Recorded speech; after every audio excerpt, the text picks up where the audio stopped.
प्रशान्तमभयं प्रतिबोधमात्रम्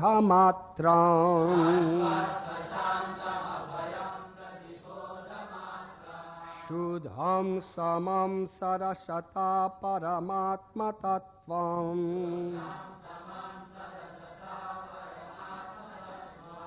शब्दो न यत्र पुरुकारकवान् क्रियार्थो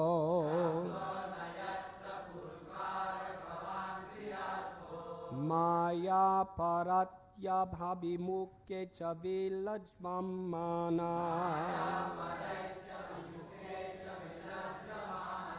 तद्वै पदं भगवता परमस्य पुंसो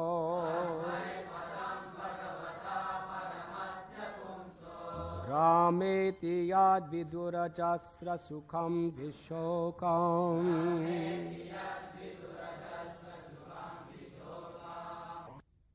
As the absolute Brahman is full of unlimited bliss without grief, that is certainly the ultimate phase of the supreme enjoyer, the personality of Godhead.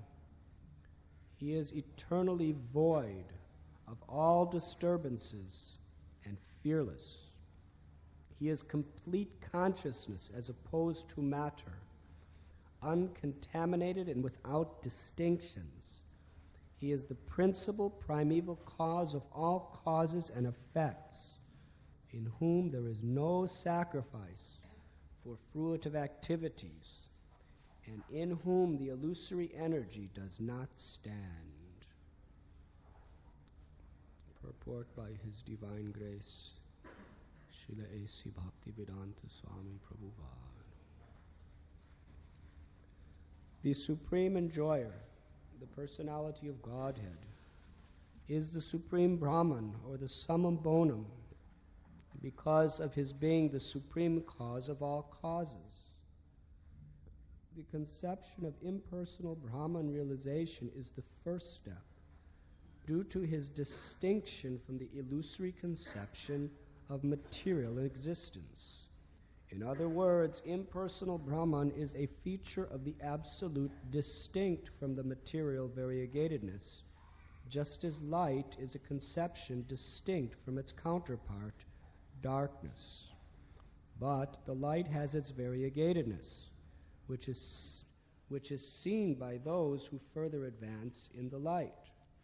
And thus, the ultimate realization of Brahman is the source of Brahman light, the Supreme Personality of Godhead, the summum bonum, or the ultimate source of everything. Therefore, meeting the personality of Godhead includes the realization of the impersonal Brahman, as realized at first in contrast with material inebriety. The personality of Godhead is the third step of Brahman realization, as explained in the first canto. One must understand all three features of the Absolute, Brahman, Paramatma, and Bhagavan.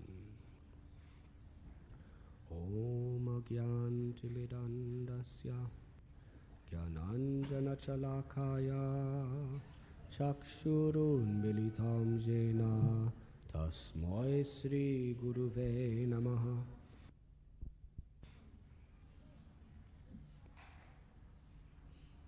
This great Acharya of our disciplic succession, Lord Brahma, is herein continuing this most illustrious glorification of the Supreme Personality of Godhead, who is the eternal cause of all causes, the source of the impersonal Brahman, and the localized Paramatma within the heart of every living being.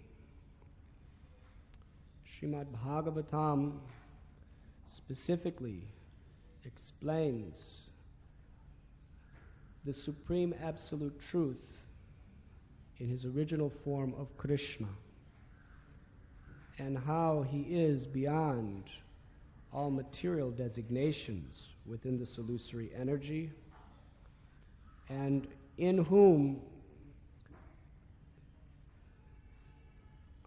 all sacrifices are meant to ultimately be enjoyed. the Srimad Bhagavatam is the Paramhamsa Samhita. It is especially meant to be enjoyed with transcendental senses by the most liberated, highly realized devotees of the Lord. And it is only through hearing from the disciplic succession of such great souls that we can understand the actual truth of the essence of Srimad Bhagavatam. One of the great and most important commentators of Srimad Bhagavatam is Srila Vishwanath Cakravarty Thakur. Today, by the causeless mercy of Srila Prabhupada, we are allowed to observe and celebrate the glorious event of his disappearance. Srila Vishwanath Cakravarty Thakur extracted the sweetest essence of the transcendental knowledge of Srimad Bhagavatam and presented it in such a wonderful way that from that time all of the commentators of Srimad Bhagavatam utilized the great knowledge and inspiration of Vishwanath Cakravarty Thakur as the very foundation of their explanations. Vishwanath Cakravarty Thakur was a supreme example in his life of pure unalloyed devotional service. And we would like, with the permission of the Vaishnavas, to make a feeble and humble attempt to describe but a drop from the ocean of the divine qualities within the story of the life of this very great Paramhamsa Acharya. Srila Bhakti Siddhanta Saraswati Thakur declared Vishwanath Cakravarty Thakur to be the guardian, protector of our Gaudiya Vaishnava Sampradaya within a particular, very difficult period within the history of Gaudiya Vaishnavism. He was born, or let us say he appeared within this world in the holy village of Devagram in the Radhadesh area of Bengal. It is explained that when he was born in the house of his mother and father, the most unbelievably illustrious spiritual light completely filled the home. It was literally pulsating, reverberating, this light, as it filled all the atmosphere and attracted everyone. And when people came through this natural attraction to see the child was such a reservoir of love, of prema, that anyone who would pick him up and hold him to their chest, they just never wanted to let him go. They never wanted to be separated from him. One who is surrendered to the all-attractive Krishna naturally becomes all-attractive to those who are so fortunate to receive that natural perception. When he was a young child, he was simply not interested in any of the playful games of ordinary children. His only interest was in hearing and studying Srimad Bhagavatam. In fact, his father was named Ram Narayan Chakravarty, and he had two elder brothers. One was named Sri Rambhadra Chakravarty, and he was a very, very, very pure devotee who had such deep transcendental insight into Srimad Bhagavatam. He was a great scholar. And his next brother was Sri Raghunath Chakravarty, who was also a very great pure devotee and who also was a very wonderful scholar of Srimad Bhagavatam. Vishwanath Cakravarty Thakur was the youngest son of Ram Narayan Cakravarty, and his eldest brother, Ram Bhadra, became his Shiksha Guru and began to teach him the principles of bhakti according to Srimad Bhagavatam. For many years, Vishwanath Cakravarty Thakur studied with great care under Ram Bhadra, and he showed complete detachment from material world. Because as one studies Srimad Bhagavatam, it is explained there, Vasudevi Bhagavati Bhakti Yoga Prayochata Janayatya Shubhairagyam Jnanam Chayadohaitakam. Naturally one becomes attached to Krishna, filled with knowledge and detached from everything of this world. So as a very child, he became the very embodiment of vairagya or renunciation due to his constant absorption in the teachings of Srimad Bhagavat. So his parents became very worried, and they decided that he should be married.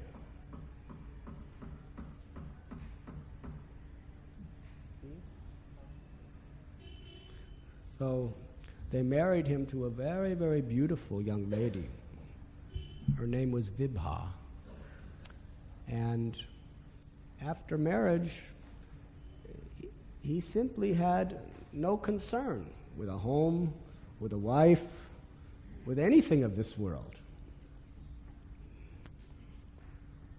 He just was concerned with chanting the holy names, studying Srimad Bhagavatam, and being with devotees. So after he learned for so many years from his brother decided he needed higher training. So he sent him from Devagram to a village called Shayadabad, where there was a very, very great acharya living. His name was Sri Krishna Charan Cakravarty. Now he has a very interesting story. If you remember, in Pune we were describing the pastimes of Ramchandra Kaviraj and Narottam Das Thakur. How one time they saw two young children, Hari Ram and Ram Krishna, who were with some goats and some lambs and little cows, babies, and they were bringing them to be offered to Goddess Durga on the order of their father. But Narottam Das Thakur and Ramchandra Kaviraj convinced them that you should be kind to all living beings. We are all eternal servants of Krishna. And when they heard the beautiful dissertation of Krishna Bhakti from the lips of Narottam and Ramchandra, they let go of the animals and surrendered and became great devotees in disciplic succession. So this Ram Krishna was the disciple of Narottam Das Thakur, and Hari Ram became the disciple of Ramchandra Kaviraj. Ram Krishna had one son, and this son was named Sri Krishna Charan. And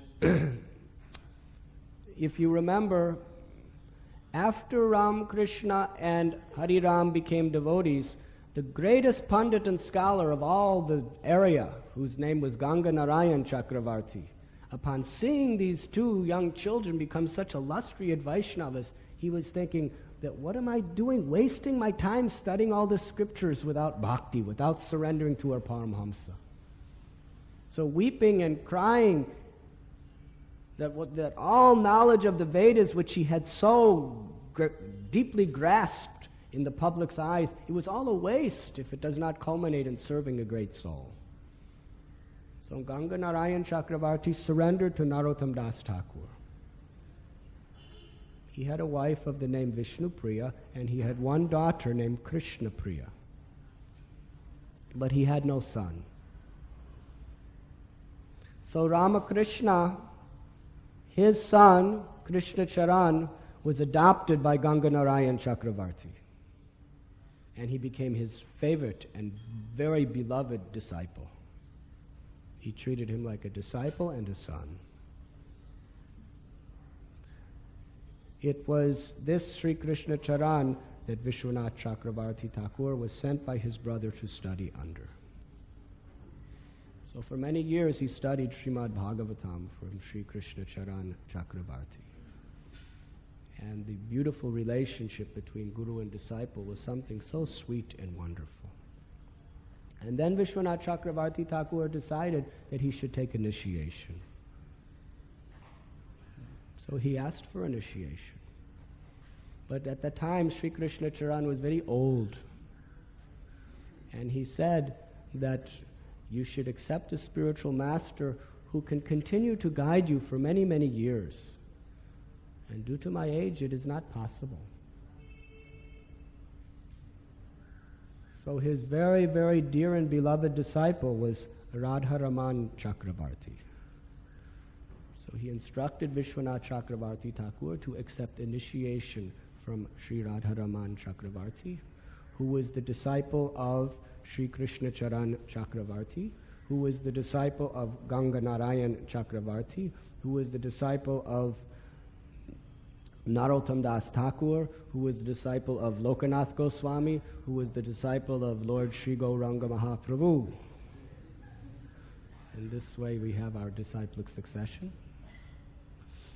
And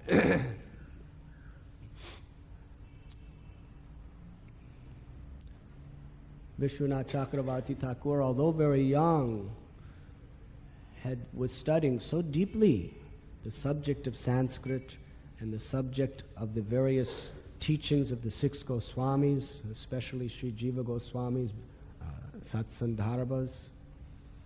And soon he began a school, and many people of all ages, especially young people, were coming to learn both Sanskrit as well as the teachings of the six Goswamis.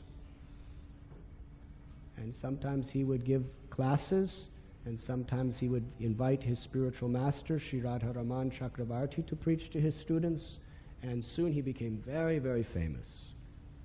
People were coming from all around to study under Srila Vishwanath Cakravarty Thakur's expert guidance. He had grasped the essence of the Goswami's teachings like no one else of the time, and was able to present it so eloquently. And it was at that time that he wrote three very important and famous literatures. One was called the Bhakti Rasamrita Sindhu Bindu, which was just a very short notes of the essence of the basic teachings of Rupa Goswami's Bhakti Rasamrita Sindhu. And then he wrote the Ujjvala Nilamani Kiran, which was a very short summary study of the essence of Rupa Goswami's Ujjvala Nilamani. And he wrote the Bhagavatamrita Khana, which was the essence described in very short codes of Rupa Goswami's Lagu Bhagavatamrita. And to this day, the village of Shayadabad is eternally famous because these three works were composed there by Srila Vishwanath Cakravarty Thakur. Still, he would contact his brother Rambhadra and study with him. And one day he approached his brother and said, "I have some questions for you. If you kindly give permission, I will ask the question." And his brother said, Have you studied the entire Srimad Bhagavatam? He said, "I have recited and studied the entire Srimad Bhagavatam." He said, "Well, before you ask a question, you recite the entire Srimad Bhagavatam very carefully once again." You see, in those days, people did not ask questions whimsically. They were very careful about asking proper questions. So he again read the entire Srimad Bhagavatam, and he came to his brother, and he said, "I have a deep longing to go to Vrindavan." So his brother gave permission. And then he went to his spiritual master, Sri Radharaman Chakravarty, and with great love he gave him permission to go to Vrindavan. Now the situation of Vrindavan at that time was very, very heartbreaking. And Vishwanath Cakravarty Thakur wanted to go there to try to help the Vaishnavas. Because as we know, Sri Chaitanya Mahaprabhu personally went to Vrindavan.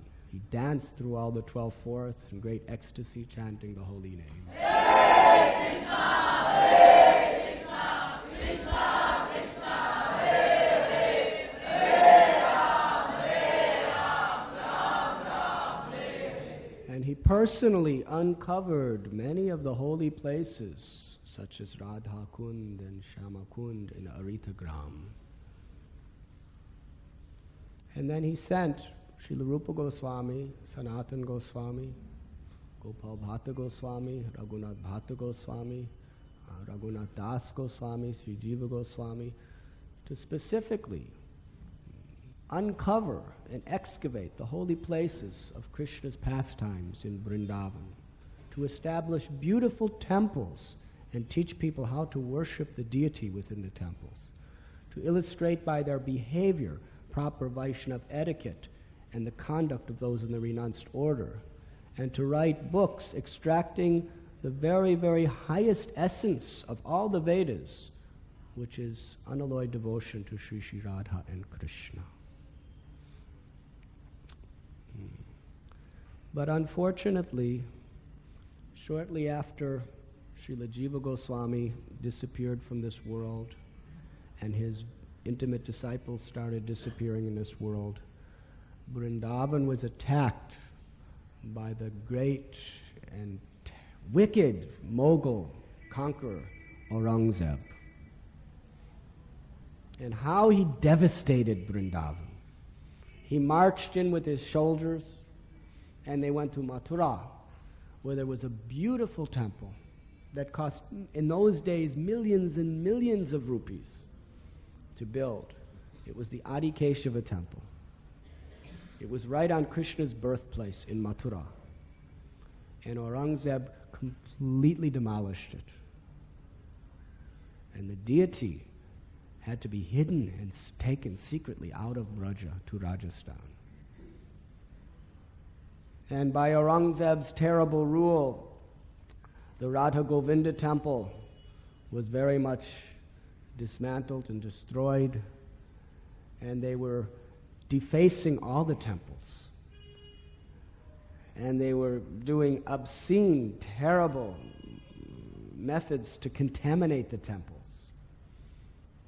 And they were murdering ruthlessly the pujaris and the Vaishnavas. And whatever young women in Braja they were raping, plundering. They set up in Gokul and Mahavan, in Mathura, in Vrindavan, they set up different gates where there were guards to help to not allow any pilgrims in, to not allow anyone to escape without being tortured or killed. Any place they found the wonderful, wonderful excavations of the Goswamis, they were either destroying it or defacing it. But somehow or other, by the great devotion of the Brijbasis, the Gaudiya Vaishnavas, they managed to secretly remove the primary deities of Vrindavan, Radha Govinda, Radha Madan Mohan, Radha Gopinath, Radha Damodar, Radha Vinod, and so on. And they brought them to Rajasthan, where the king of Jaipur, Maharaj Jai Singh, would protect them. Because of the influence of Aurangzeb and his soldiers, the whole culture of Gaudiya Vaishnavism was practically finished. No one could preach, no one could practice, all their temples were gone, defunct. People were killed. There was no spirit. And because of that, so many nonsense, rascal philosophy started coming up. Deviations. When Vishwanath Cakravarty Thakur arrived in Vrindavan, he was horrified, he was shocked, he was broken-hearted. This is the place that Sri Chaitanya Mahaprabhu so enthusiastically, with such love, ordered the Goswamis to build and develop. And actually, before Aurangzeb came, Vrindavan was the most beautiful, wonderful, holy place in all of existence. There was just incredible temples, beautiful gardens.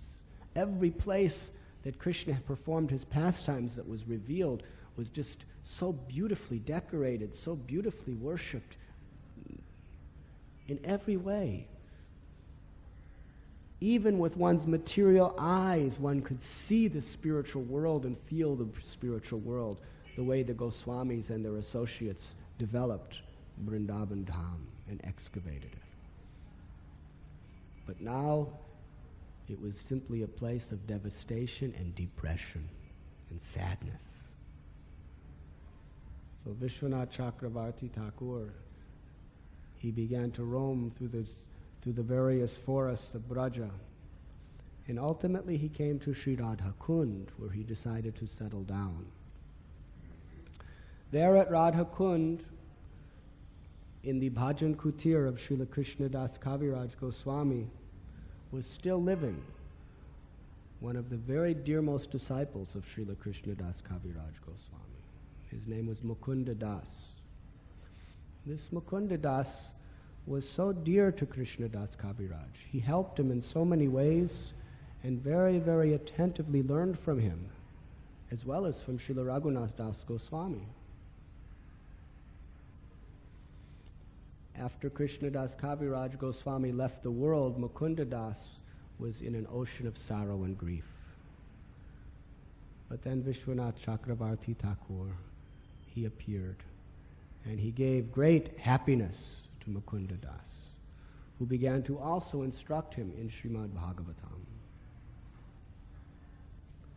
Vishwanath Cakravarty Thakur understood that it was the desire of the Lord that he revive the culture of Vaishnavism in Vrindavan and uncover again the places that were practically completely lost.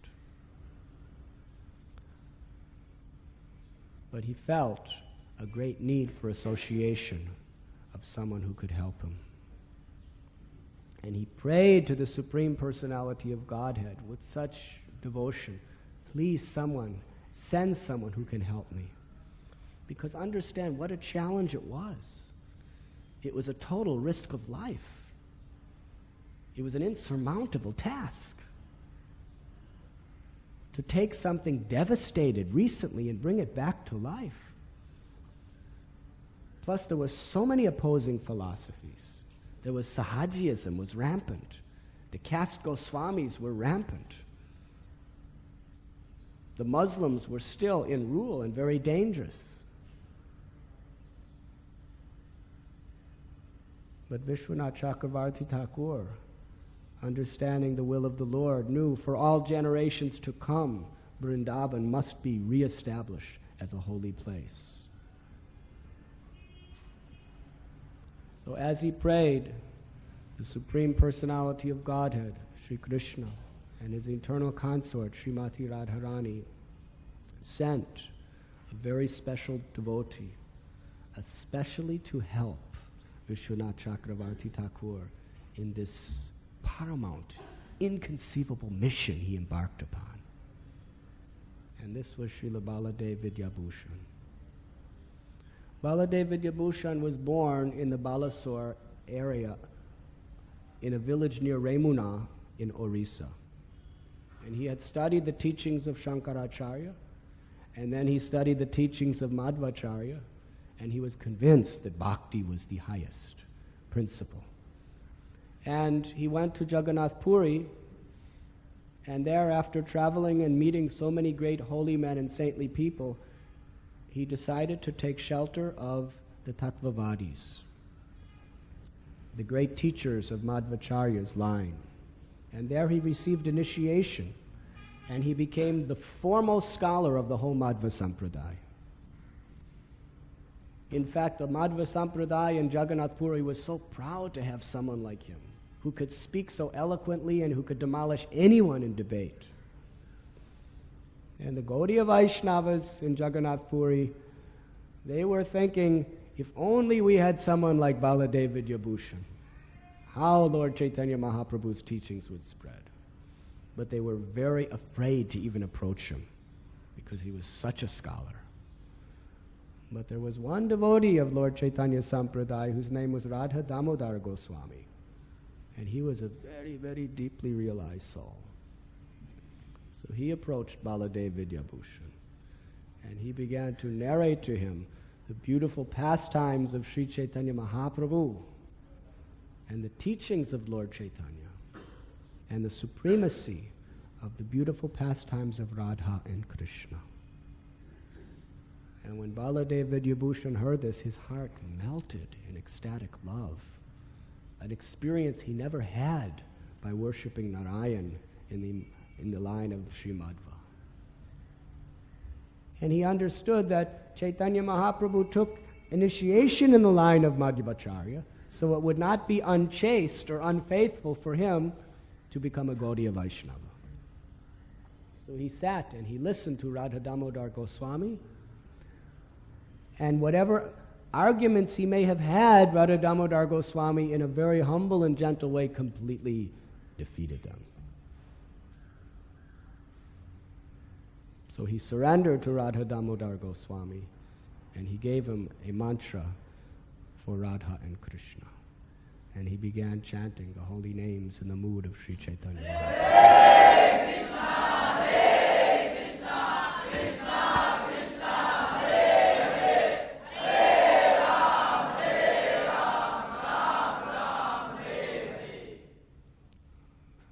Radha Damodar Goswami decided to send him to Vrindavan to study under Vishwanath Cakravarty Thakur, who he knew was the greatest of all scholars of the Gaudiya Vaishnava line.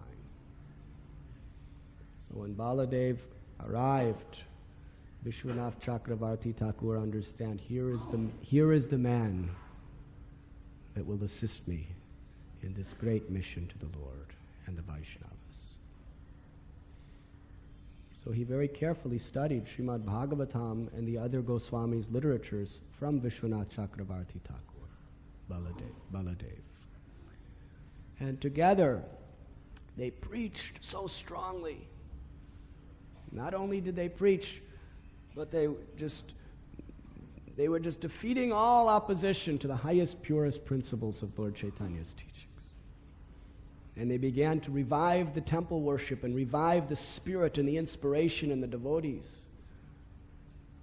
And they just did tremendous, unbelievable work. They began to again uncover and beautify the holy places.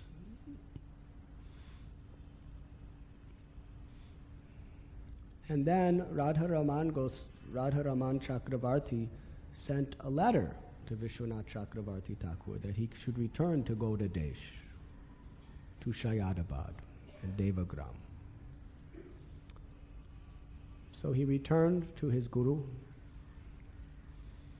and his guru told him that you have a wife. You've hardly never talked to her or seen her. You've hardly even seen her. And meanwhile, the mother of the wife was very disturbed that the samskaras are not being fulfilled. So the Guru ordered, Radharaman Chakravarty ordered Vishwanath Chakravarty Thakur to spend the night with his wife. So as an obedient disciple, he went to spend the night with his wife, Vibha, who was so beautiful, so charming, such a wonderful lady. And they sat in bed together, and Vishwanath Chakravarty Thakur just started giving her Srimad Bhagavatam class.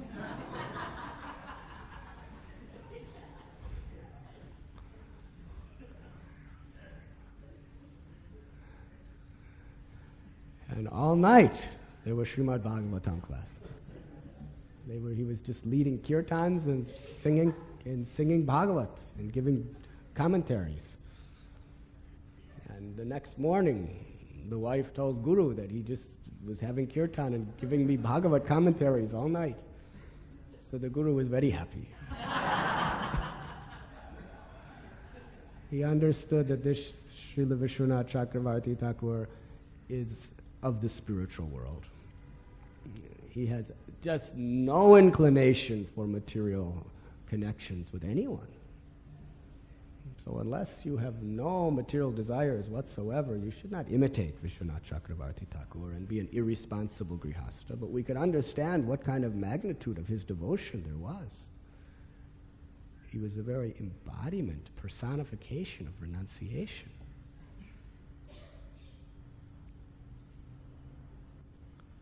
So one time, his Guru Maharaj asked him to make a copy of Srimad Bhagavatam for him.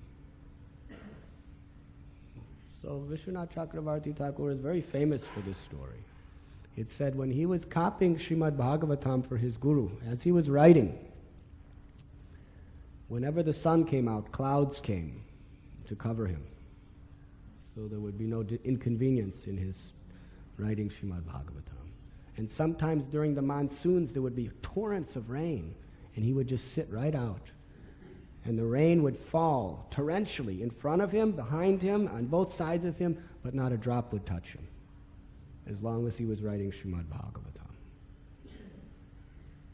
And one time a king, a zamindar, was on his palanquin going by, and he had all kinds of umbrellas around him and servants, and he saw Vishwanath sitting on the ground writing, and there was no water on him. And Vishwanath Cakravarty Thakur didn't even know. He didn't know whether there was sun, whether it was rain. He only knew Srimad Bhagavatam.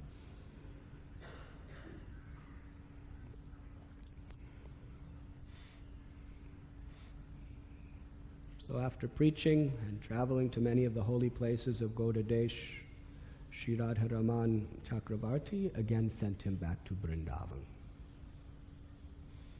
And when he went back to Vrindavan,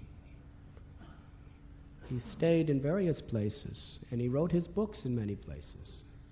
In fact, in his books, he writes where he wrote it, in which places of Vrindavan. So we find that some books he wrote at Radhakund, some at the Radha Gokulananda temple in Vrindavan, some at Govardhan, some at Yavat, the place of the in-laws of Srimati Radharani. And for some time he was living in a cave in Govardhan Hill. And he was constantly absorbed in singing beautiful kirtans and ecstatic love and chanting the holy name. Hare Krishna, Hare Krishna, Krishna Krishna, Hare Hare, Hare Ram, Ram Ram, Hare Hare. So one night while sleeping in that cave near Govardhan Hill, Sri Chaitanya Mahaprabhu appeared to him.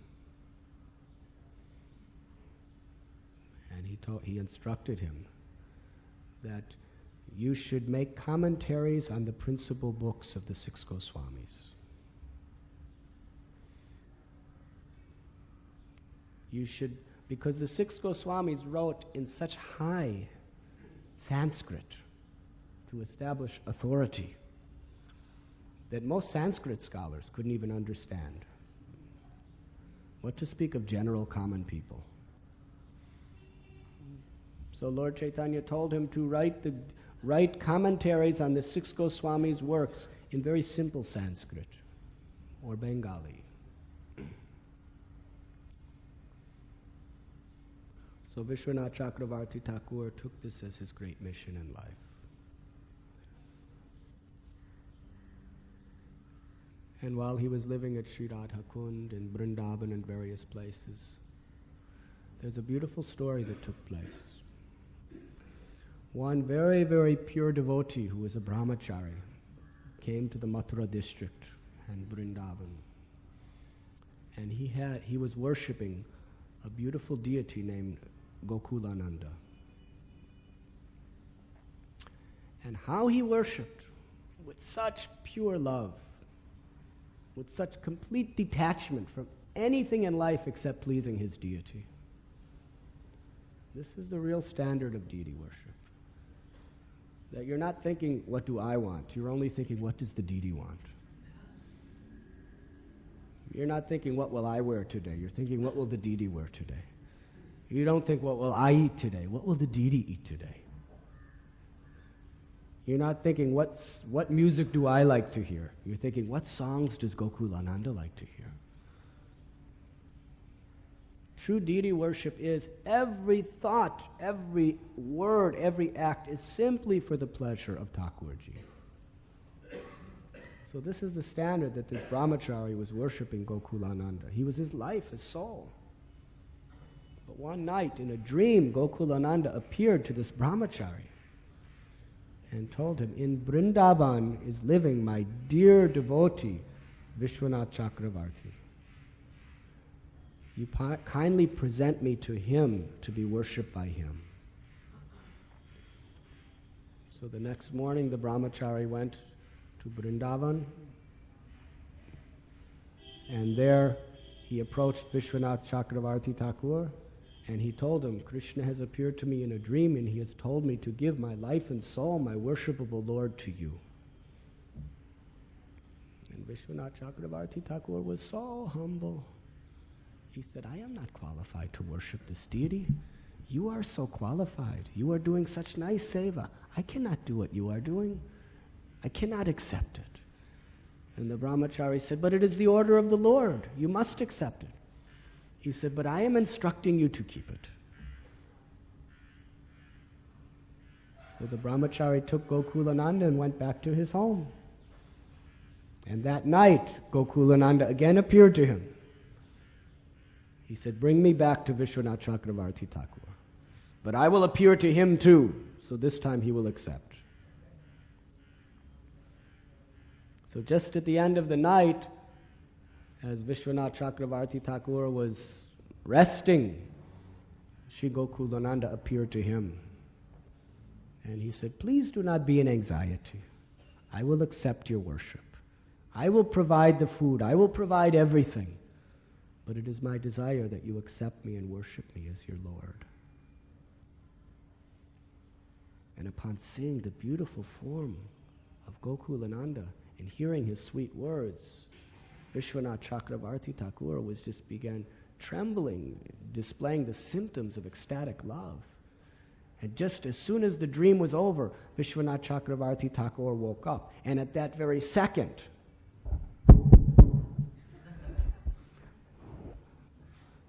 the brahmachari was there holding Gokulananda. He said, please accept this presentation of this deity.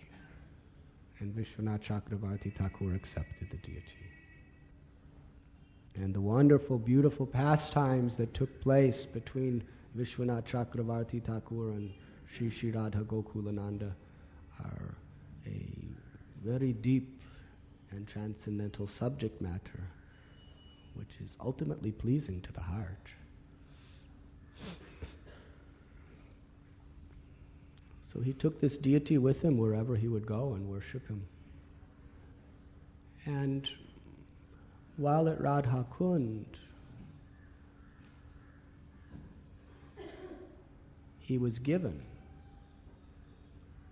the Govardhan Shila that was personally worshipped by Raghunath Das Goswami. Would you like to hear the story of this Govardhan Shila? This Govardhan Shila was brought from Vrindavan to Jagannath Puri and given to Lord Sri Chaitanya Mahaprabhu. He worshipped this Shila at all times. He would usually keep it hanging from his neck, and it was always soaked with his tears of love. Lord Chaitanya Mahaprabhu saw this Govardhan Shila, Giriraj, as the body of Krishna. And as we know, Sri Chaitanya Mahaprabhu is Krishna in the mood of the love of Srimati Radharani. So Radharani's bhakti, worshipping the beautiful form of Krishna's body in this Shila. And sometimes in the ecstasy of love during kirtans, he would hold the Srila to his head and rub it against his eyes in great respect and devotion. And one time when he was holding it in his hand, his love was so deep that the Srila began to melt in ecstasy, and Lord Chaitanya's thumbprint went into the Govardhan Srila. Raghunath Das Goswami,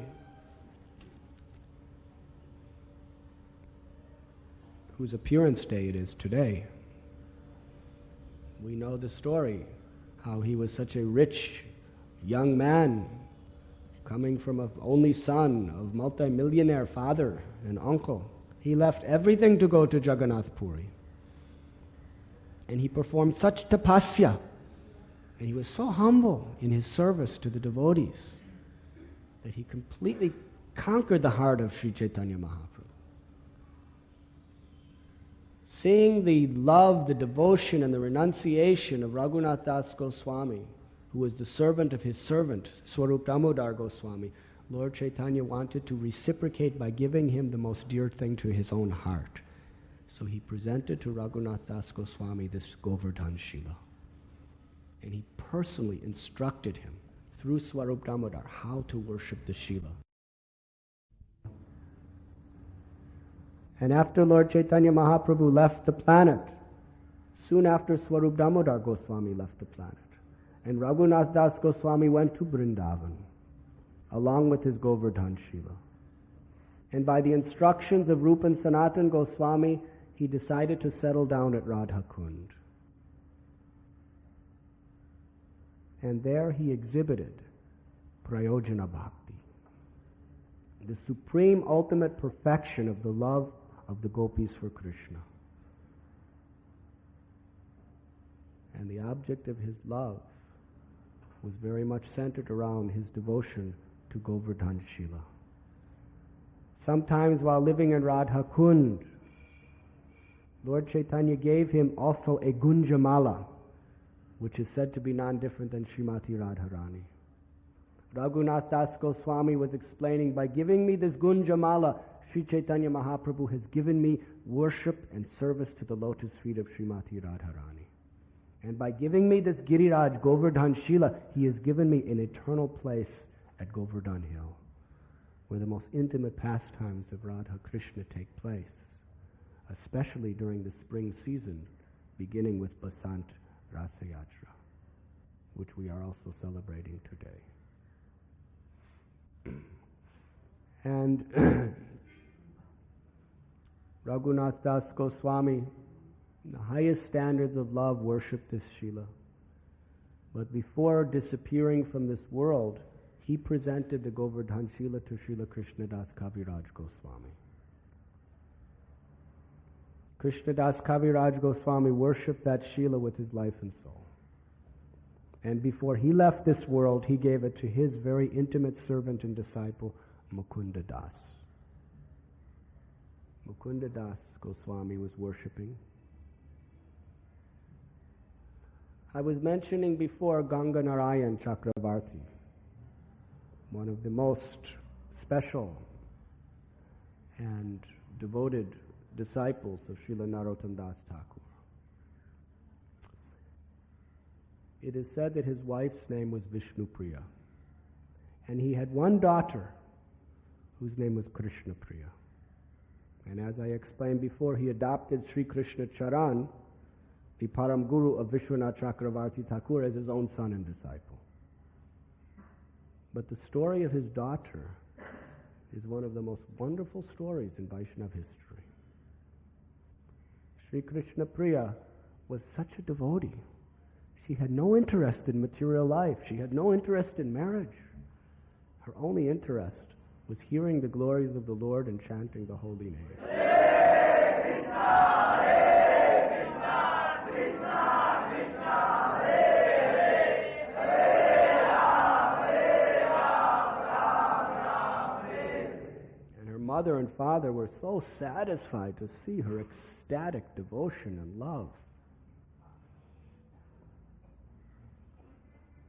And Ganga Narayan Chakravarty trained her so nicely as a devotee. And eventually, with the blessings of her mother and father, she went to Braj Bhumi with them, and then she settled down at Radha Kund. And she was constantly chanting the holy names, constantly discussing the wonderful pastimes and teachings of Lord Chaitanya and Sri Sri Radha and Krishna. And the residents of Radha Kund and the residents of all of Braj Bhumi, they just saw her natural devotion and worshipped her.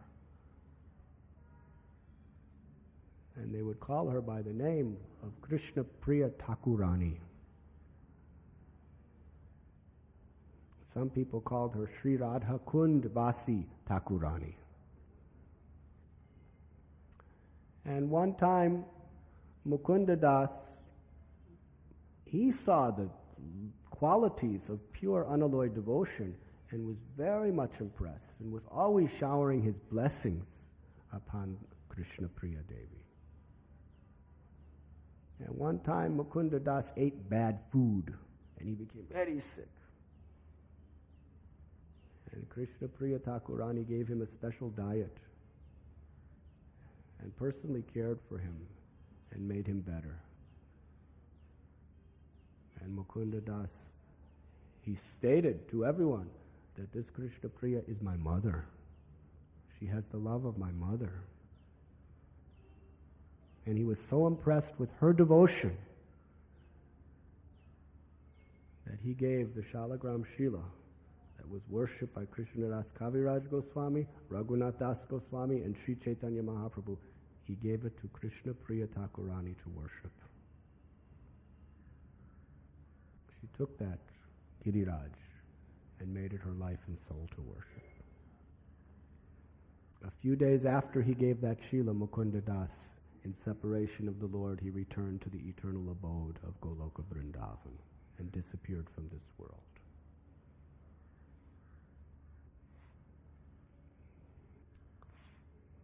There was a very famous personality living at that time in Braja. His name was Rupa Kaviraj. And with your permission, I will give you some background about this man. Rupa Kaviraj was a disciple of Krishna Charan Cakravarty Thakur, who was the Param Guru of Vishwanath Cakravarty Thakur, or the godbrother of Sri Radha Raman Cakravarty. And he became very dear to Sri Krishna Charan Cakravarty. He learned Srimad Bhagavatam from him. He traveled to holy places to him.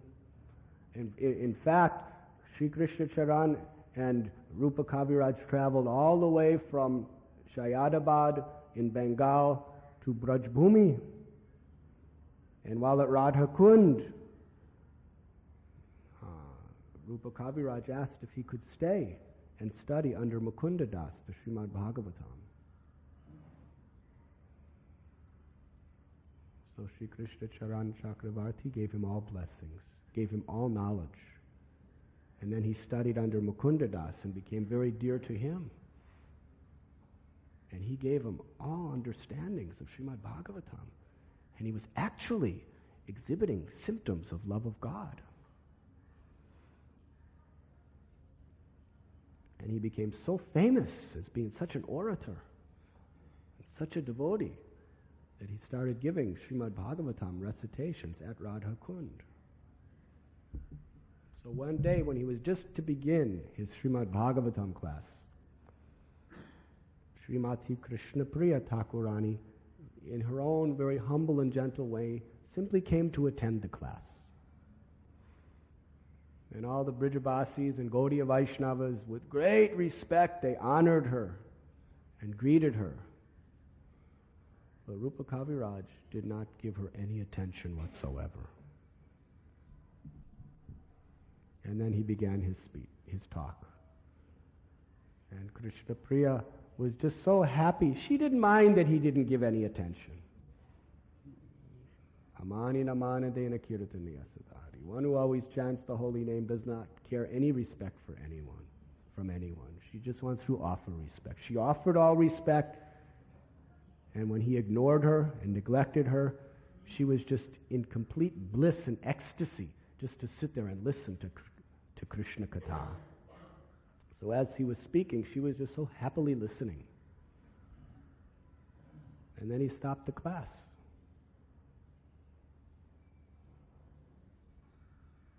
And he looked at her with great anger and disgust. How are you doing two things at the same time? Your lips are moving and you are chanting the holy names, and you're supposed to be listening to the Srimad Bhagavatam that I'm giving recitation of? How do you do two things at the same time? It is not possible. Why you are disturbing like this? And Krishna Priya Devi, with very gentle and soft voice, great humility, she said, it is just my habit that my tongue always moves to chant the holy name. It's a habit. I'm not doing it on purpose. But actually, I'm hearing every word you're speaking with complete attention, even though my tongue may be moving due to habit. And when she said this, he became furious. He just sat there and looked at her with such negativity, with such anger, with such an offensive mentality, that even though he was such a learned scholar and such an elevated devotee, exhibiting symptoms of love of God, at that moment, all of his qualities were lost. He became contemptuous to Lord Chaitanya. He became contemptuous to his guru and to all the Vaishnavas. All of his luster, all of his ecstasies diminished. And his false pride began to swell like the ocean. He became so egoistic, so proud. He became so offensive that he concocted his own interpretation of Lord Chaitanya's teachings. And because he was so learned and so scholarly, and already he was so famous, that people were accepting it. He started preaching such deviations that unless one is in a renounced order of life, he cannot be a guru or initiate anyone. If one is grihastha, it is forbidden, he cannot initiate. Advaitacharya initiated. Srinivasacharya initiated. It was a concoction. But he was preaching it boldly. After all, he was in the renounced order of life. He also started teaching Raganuga Bhakti, very freely giving the very high sadhana of Raganuga, without consideration of the necessity of Vaidhi Bhakti. He was teaching there is no need for strict rules or regulations or anything like this. He was giving people direct entrance into the conjugal mellows of Radha and Krishna, which is Sahajism. And he was preaching that smaranam, always remembering the beautiful pastimes of Radha and Krishna, is the purification of the heart. There is no need for shravana or kirtanam. There's no need for chanting japa. There's no need for kirtan. There's no need for hearing them. You just remember. So in this way, he was spreading these deviations, and so many people were becoming contaminated.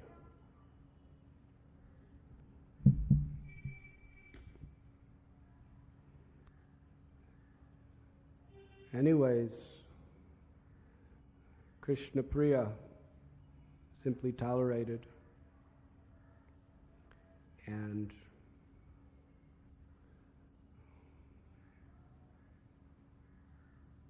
this Rupa Kaviraj, he became so demoniac that the acharyas in Braja just couldn't tolerate him anymore. And he started getting sick. So he left Braja and went back to his guru, Sri Krishna Charan, in Shayadabad. But he had already so much offended his guru by misrepresenting him and rejecting him. He tried to pretend that nothing happened, but everybody knew. So in great shame and embarrassment, he went to Orissa, to one village, and there he contracted terrible leprosy, and all of his limbs just decayed, and he suffered miserably. And ultimately he died a terrible death and became a ghost. And in that area, if anyone seriously offended Vaishnavas, that ghost of Rup Kaviraj had access to haunt them.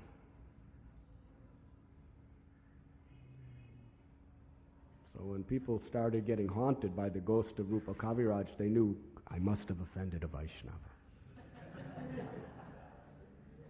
So people were very strict not to offend Vaishnavas, because they didn't want this rascal to haunt them.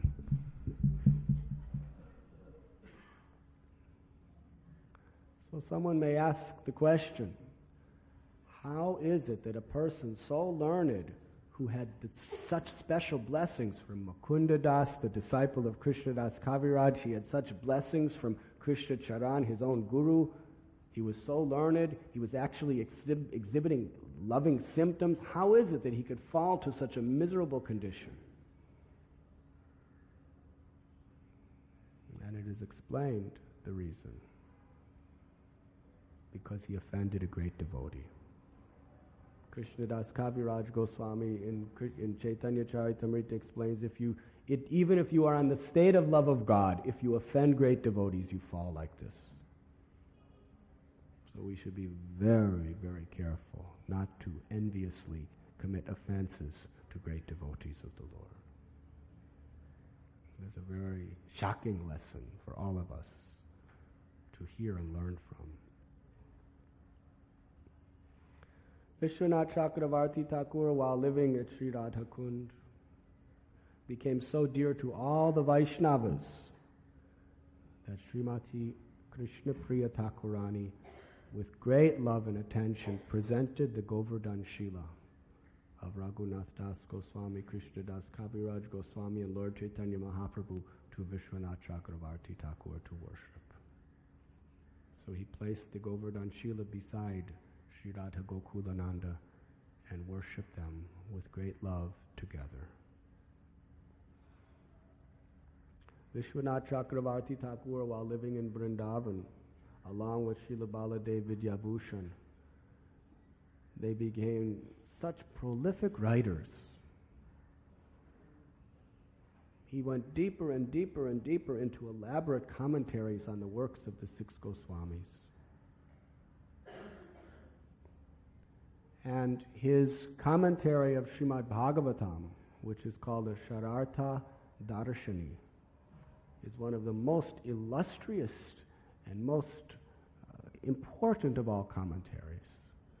Srila Prabhupada profusely quotes Vishwanath Cakravarty Thakur's commentary on Srimad Bhagavatam. And he also wrote commentary on Bhagavad Gita called Sharartha Darshani. And in that Bhagavad Gita, of course, Srila Prabhupada's commentary of Bhagavad Gita is primarily based on the commentaries of Baladev and Vishwanath. And Srila Prabhupada explains how, when he was at one of the most critical junctions of his life, of leaving behind everything of this world and dedicating his full life to the service of his guru by spreading Lord Chaitanya's teachings in English all over the world. The point in the junction of his life that actually just got him to just give up everything for that purpose was when he was reading the commentary of Srila Vishwanath Cakravarty Thakur's Bhagavad Gita. Prabhupada told us this story many times. He read the verse, Vyavashayatmaka budhir eke hakurunandana bahushaka hyanantascha budhayo vyavashayana. The one who is on this path is resolute in purpose. They are determined. Their aim is one. Those who are not on this path, their intelligence is many-branched. And Vishwanath Cakravarty Thakur comments in this regard, one must make the order of one's spiritual master one's life and soul.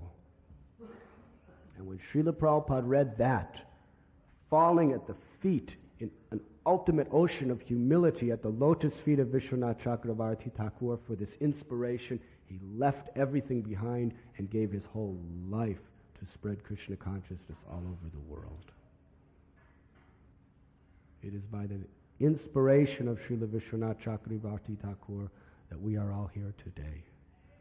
Because by that inspiration, Srila Prabhupada has given the supreme sacrifice of his life to help us all become Krishna conscious and happily chant the holy name. Hare Krishna, Hare Krishna, Krishna Krishna, Hare Hare, Hare Ram, Hare Ram, Ram Ram, Hare Hare.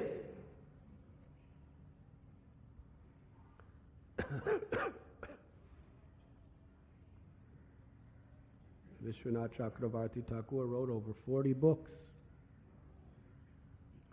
And he also composed beautiful, beautiful songs and poetry, and bhajans, kirtans. One time he was writing an explanation of the Kam Gayatri mantra. And in this beautiful dissertation, which is very famous even to this day, he read in Sri Chaitanya Charitamrita by Srila Krishnadas Kaviraj Goswami, where Lord Chaitanya Mahaprabhu was explaining the Kam Gayatri mantra to Srila Sanatana Goswami. And he said that it is 24 and a half syllables. But Vishwanath Cakravarty Thakur, when he chanted the Kam Gayatri mantra, he counted 25 syllables. So he was wondering, how is this? I'm counting 25? And Krishnadas Kaviraj Goswami, he was directly inspired by Chaitanya Mahaprabhu. He's none other than Vedavyas himself. He has to be correct. He cannot be wrong. And then he started studying other scriptures. And every scripture, the Kam Gayatri mantra, he was finding it had 25 syllables. And then he read another scripture, because Kam Gayatri was revealed, it's a glorification of Krishna by Srimati Radharani, and how she has 25 qualities. So he was wondering, how am I going to present this? And he was so serious about everything he did that for weeks he was just studying scripture after scripture after scripture and praying and doing intense sadhana to try to get Krishna to reveal the answer. But he could not resolve this apparent contradiction. So he sat on the banks of Radha Kund and decided to just fast until he either died or understood the answer.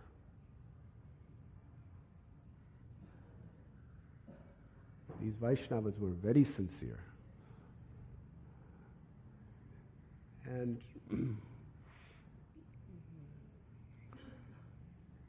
sitting on Radha Kund one night, he began to rest, fell asleep, and Srimati Radharani appeared to him. And Srimati Radharani told him that actually what Srila Krishnadas Kaviraj Goswami is saying is correct. Because the Kam Gayatri mantra represents 24 and a half moons on the body of Krishna. His toenails and his fingernails are moons. That is 20. And then his cheeks are moons, and his forehead is moon, and his face is moon. So many moons. They each represent a moon. And Srimati Radharani said, because his forehead is shaped like a crescent, it is only a half a moon. It is not a full moon. All the other moons are full. And then she told him a scripture where it describes this. Therefore, there's only 24 and a half moons on Krishna's body. And then she described the two syllables, Ya and Vi. When these two syllables, Ya and Vi, are one after another, it is considered only half a syllable. And she told him the scripture where he could find this evidence. And then she disappeared. And he went to that scripture, and sure enough, he found that there was only 24 and a half syllables in Kam Gayatri Mantra. But in the process, he had the beautiful darshan of Srimati Radharani and his blessing, her blessings.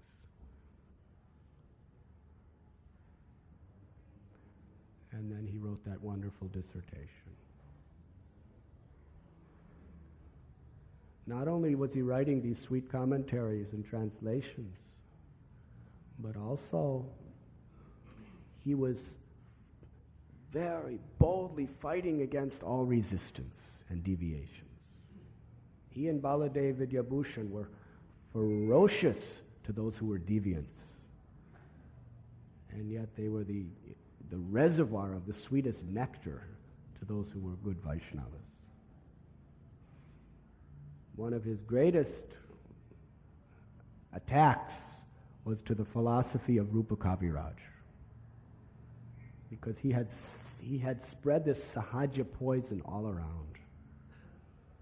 And Vishwanath Cakravarty Thakur, he preached like a lion against it. He, even in his commentaries of Bhagavatam, 3rd canto, he defeats it. And also the caste Goswamis were very prominent in Vrindavan at the time. At that time, people who were born of the dynasty of Lord Nityananda or Sri Advaitacharya, or the descendants of pujaris of the 6 Goswamis, they considered themselves gurus, acharyas, simply because of the birth of the family they were born in. And many of them were engaged in unscrupulous activities. They were making the deity worship a business rather than an act of devotion, and they were cheating people. Vishwanath Cakravarty Thakur was very boldly defeating this idea of caste by birth or Goswami by birth. And he exposed all these people and established that real Goswami is one who has the characteristics of a pure devotee of the Lord, whose senses are completely engaged in the service of the Lord.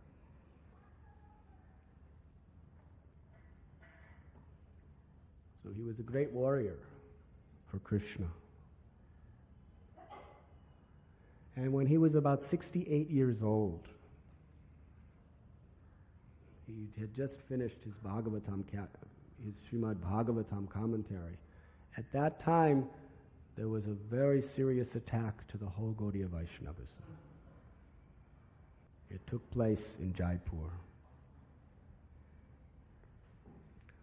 What happened is, the Goswami's deities were sent to Jaipur, and Srila Rupa Goswami's deity of Radha Govinda became the personal deity of the king, Jai Singh. And he accepted the teachings of Rupa Goswami. And later on, as we know, the deity of Srimati Radharani was also placed near Radha Govindaji. We discussed that pastime in Jaipur. So, they were worshipping Radha Govinda together. And there was a deity of Narayan, and they would worship Narayan after Radha and Krishna, because Radha Krishna is the source of Narayan. At that time, in a place called Galta, not far from Jaipur, there was a gathering of Vaishnavas from the Ramanandi Sampradaya, a branch of the Sri Sampradaya. And they were very, very much disturbed because all the main temples in Jaipur were Gaudiya Vaishnava temples. Radha Gopinath, Radha Vinod, Radha Damodar, Radha Govinda. The king was a Gaudiya Vaishnava. So they wanted to take over all those temples. So what they did is they started propaganda against the Gaudiya Vaishnavas. The first propaganda was that the king was committing offense due to the influence of the Gaudiya Vaishnavas, because Narayan is the supreme and he's worshipping Krishna before Narayan. This is a great offense. It must be stopped. And in order for it to stop, we have to kick out all these Gaudiya Vaishnavas. They are ruining the Siddhanta of the Vedas. And the second thing is they were worshipping a deity next of Radharani. They said this is not bona fide. Where do we find? Vishnu Purana doesn't even say the name of Radharani. And they started quoting all these scriptures, how Radharani's name is not anywhere. So this was a great attack. And the devotees of Jaipur, the Goswamis, approached Vishwanath Cakravarty Thakur, that this is Rupa Goswami's deity. And the king was so afraid that he actually removed Srimati Radharani and put her in a different room and secretly worshipped her separately.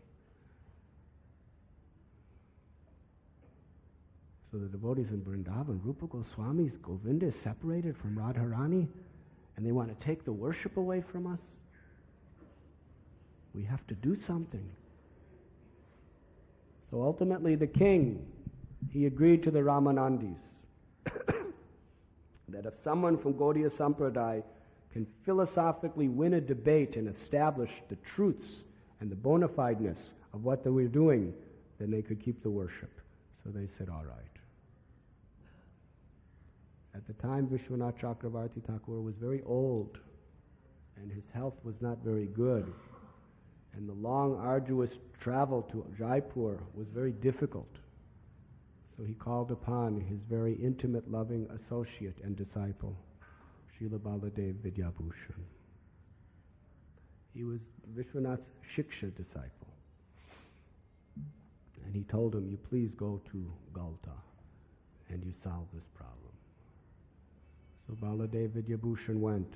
First he met the king, and the king said, I don't know what to do. You have to save us. The whole prestige of our sampradaya is finished unless you do something. So he went and he began to debate all these points. And he completely defeated them on all points. But then they said that we cannot accept your sampradaya as bona fide unless your sampradaya has a commentary of Vedanta Sutra. So he started quoting Madhvacharya's commentary of Vedanta Sutra, because he was initiated in the Madhva Sampradaya from the Tattvavadis. And when he explained Madhvacharya's conclusions, the Ramanandis understood that they could not defeat him.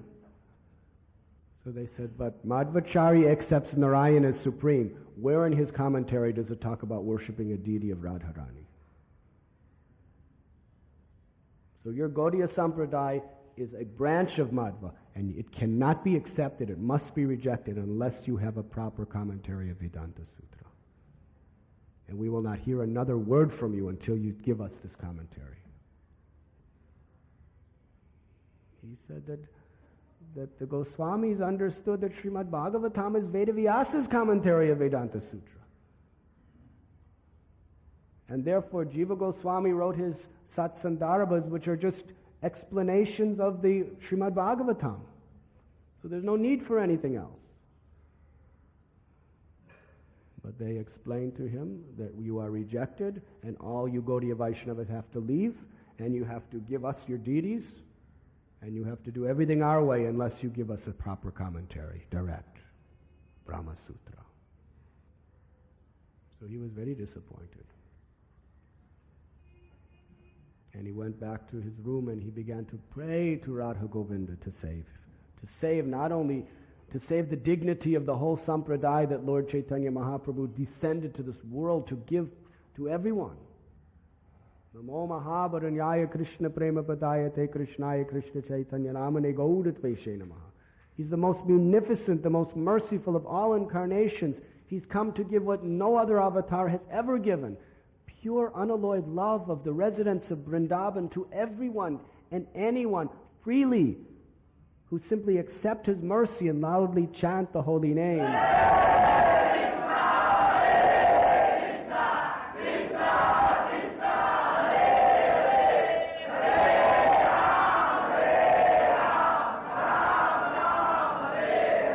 Shri Gauranga Mahaprabhu ki.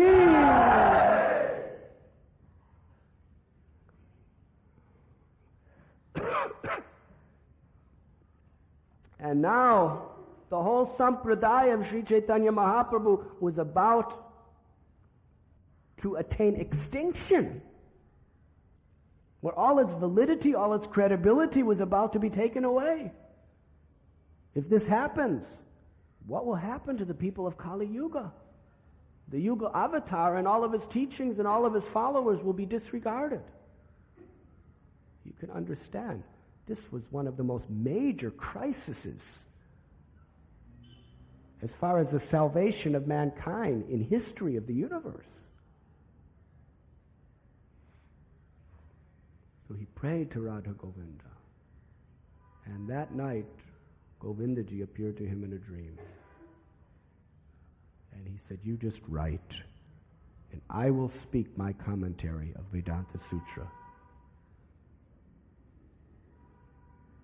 Baladev Vidyabhushan got up from his sleep and he went to Radha Govinda's temple.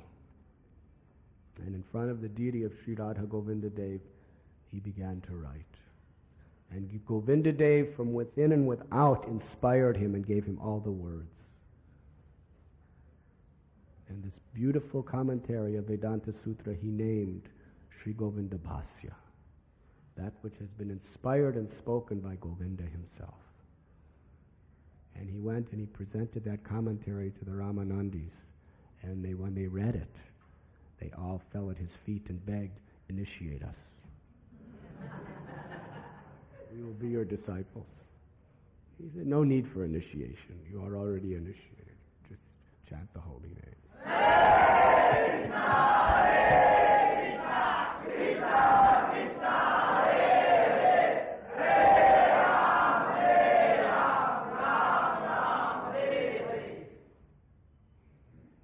Baladev Vidyabhushan returned to Vrindavan with this news of victory for the Sampradaya. Srila Vishwanath Cakravarty Thakur, his Shiksha Guru, was overwhelmed with ecstatic joy and love. And he just profusely congratulated with great gratitude Srila Baladev Vidyabhushan. And of course, Baladev Vidyabhushan gave all credit to Srila Vishwanath Cakravarty Thakur, because it was simply in attempting to carry out his order that this empowerment of Sri Radha Govinda came upon him. Srila Vishwanath Cakravarty Thakur, shortly after this, became completely immersed in just hearing and chanting the glories of the Leela of Radha and Krishna, Gauranga Mahaprabhu. On the banks of Sri Radha Kund,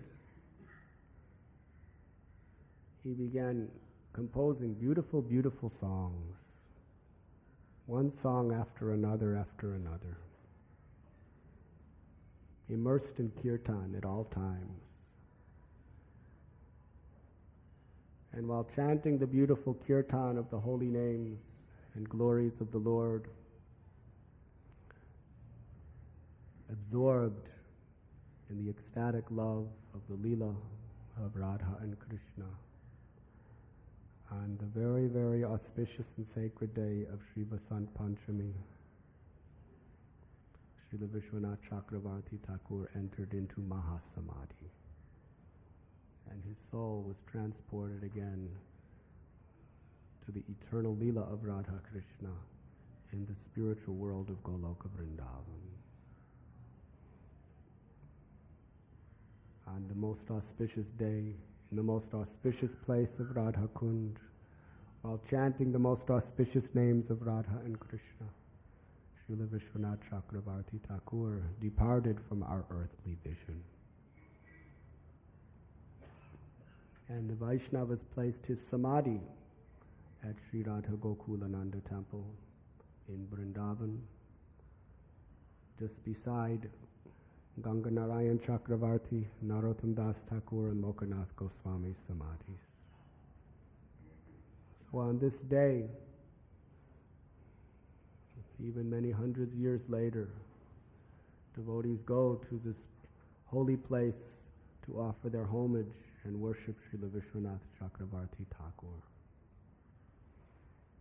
In fact, the presence of his divine mercy is so much existing in our everyday life.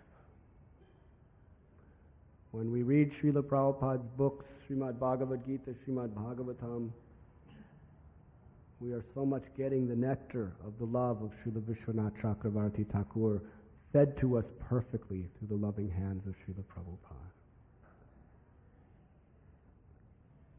And every morning, the first thing we do, it is said something that is auspicious should be done first thing.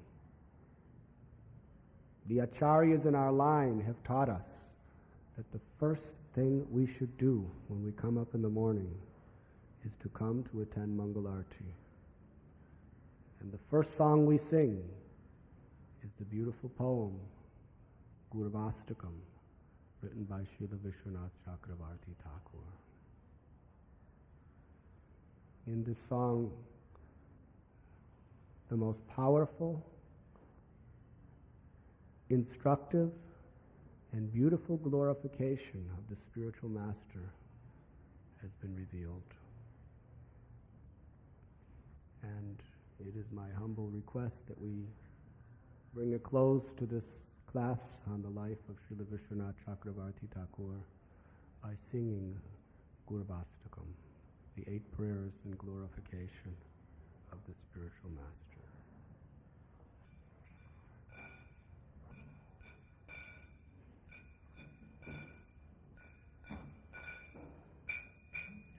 Samsara dava nalalida loka Ranaya karuna gana ganatvam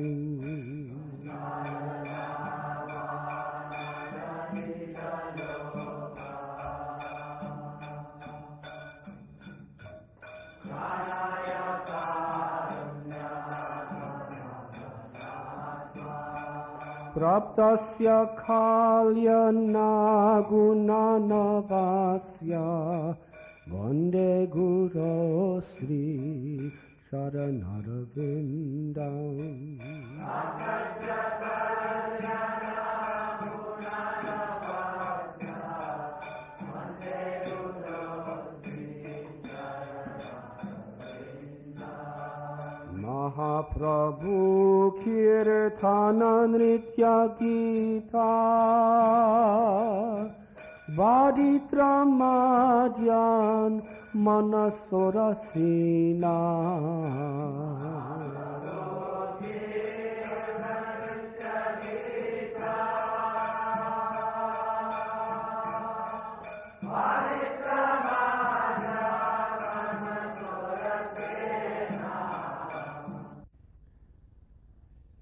Jagannath Das's son was also present, whose name was Narahari, who later became known as Narahari Chakravarti, who was the author of Bhakti Ratnakar, Narottam Vilas, as well as most of the information we have of Vishwanath Cakravarty Thakur. He also put that into writing. Some of the greatest literatures in our whole Gaudiya Vaishnava Sampradaya were written by Narahari Cakravarty. Vishwanath Cakravarty Thakur was his Param Guru. Srila Vishwanath Cakravarty Thakur was considered Rasacharya because in his commentaries of Srimad Bhagavatam, especially the 10th canto, he described, actually he was directly empowered by Srimati Radharani and Lord Gaurachandra to describe the most wonderful and incredibly profound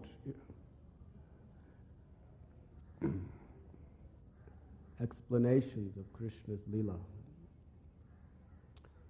and how he, by his inspiration, all supported by great details of the various revealed scriptures, is something that is very dear to the heart of all devotees. And in Srila Prabhupada's books, by Srila Prabhupada's own loving hands, he is presenting these same conclusions to us. Srila Bhakti Siddhanta Saraswati, as we explained before, considered Vishwanath Cakravarty Thakur to be the guardian, the protector of our sampradaya.